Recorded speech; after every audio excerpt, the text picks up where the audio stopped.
Hello, welcome to Germany was Nepali Ketika podcast ma. Hello. Long time no see. Did you miss me? I think our viewers miss you.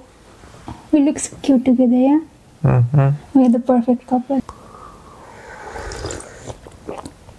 What do you want to talk about today? Wanted to talk. What are the resources to save money being an immigrant student? When you move abroad to work or to study, you face a lot of financial challenges. It is important to find a way how to save your money or to spend as less as possible. It's always a limited resource.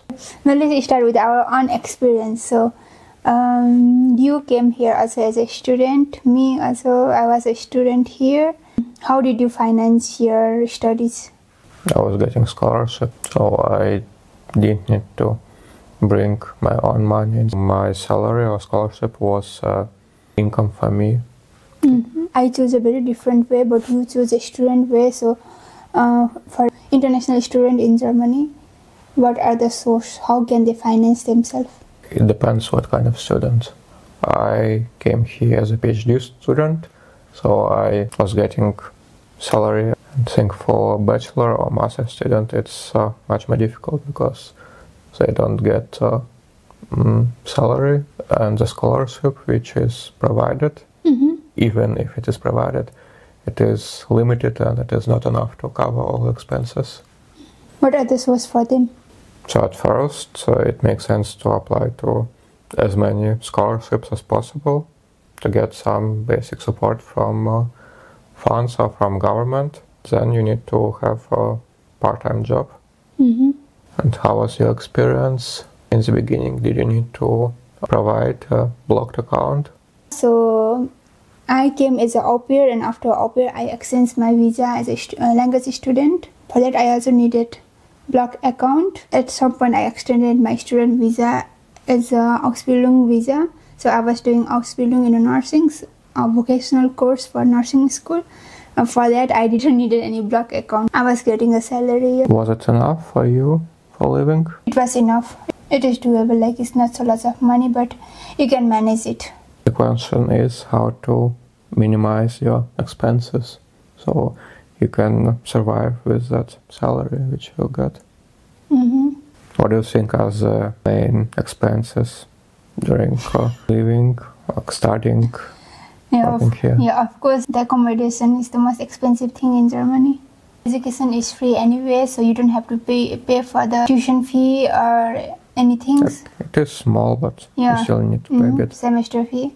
But I don't have to pay anything for my nursing course. You had to pay a semester fee, but for Ausbildung you don't have to pay any semester fee. For students, it is convenient to live in a shared flat with other flatmates and share expenses. And universities usually can provide dormitories. I think the conditions there are not so luxurious, but it is much cheaper. How did we minimize our expenses? So we both were not earning so much money. It was enough, but it was not so much. So what were the things what we did? Largest part of expenses is food. I was always checking for some sales. Now there are also other options. For example, this app, Too Good To Go, where you can buy bread or pastries. But also you can also buy fruits and vegetables and other stuff, but you have to always be in alert. Yeah, so good stuff is sold out immediately. You need to always check what is offered and then buy in advance. Then we are still using that app. At least in Lidl there are also some bag. It costs like €3 and they have lots of vegetables and fruits. Yes, this is a good option. So it might be not in the best shape or look as new. The taste is there and you can still eat fruits and vegetables for a reasonable price. When you are here completely new, you also need furniture and everything. Most of the apartments are empty. You have to have your own furniture. Yes, there are several platforms where you can buy furniture or some stuff for kitchen, clothes, or second-hand. In Germany, many options to get it also. Not new, but for a good price or even for free. Or very often you can see on the street. Me personally, I like to buy in a Kleinanzeiger. Is it the same as a eBay or it's not? It's different, yeah? It's different. You can find a second-hand stuff. Just as if you can find anything in your vicinity, so you don't need also to travel far away.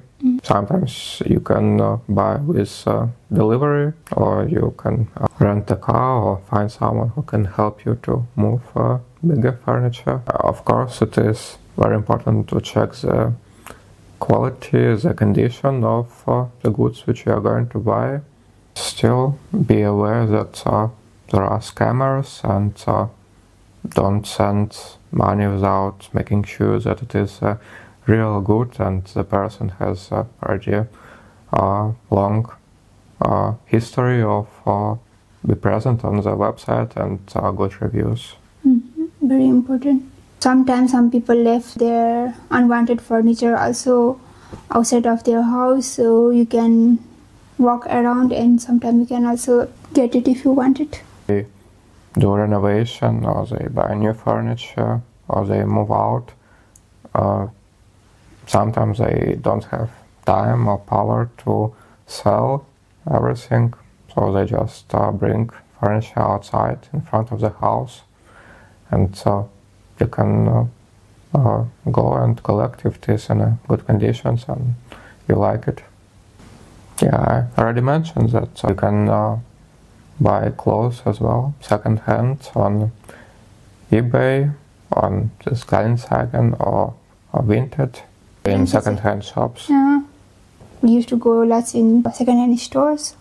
Oh, I don't like going so much. I don't have so much power, energy, so I use nowadays Vinted. I think on Vinted you can find more options. Your size, you can find your own size, your style and everything you can search. But in second-hand store, it's limited. You have to buy things from that limited options. But I think it's also a bit cheaper as well, yeah? It is a bit cheaper. The only disadvantage is that you cannot touch, you cannot feel, you cannot try the clothes before buying. So you can, you should check your size and ask seller to also measure the clothes and tell you if the size passed to you or not. Do you have any other thing to add? Any valuable lessons? I think we already mentioned everything what is most important. Maybe your viewers can write in the comments what are the hints, what they can recommend. We want to make this kind of podcast more often, but we have no any idea what to make. So if you want to know anything beside our personal life, please mention in comment and maybe we will make next time. Don't want to share my whole personal life, but we can tell about our experience, or we can try to give you advice about living and working in Germany as a foreigners. Don't you have a PR? I thought you have a PR. I don't have. No. I'm not German. Are you rich though? Mm-mm. No! No PR, no money. Bad luck for you. Bad luck? I don't know, but the people think that you are rich and you have a PR. Give me my PR and give me my money. I don't know why people decide that I am rich and I am German, or I have a German passport. Thank you for watching and see you next time. Bye bye.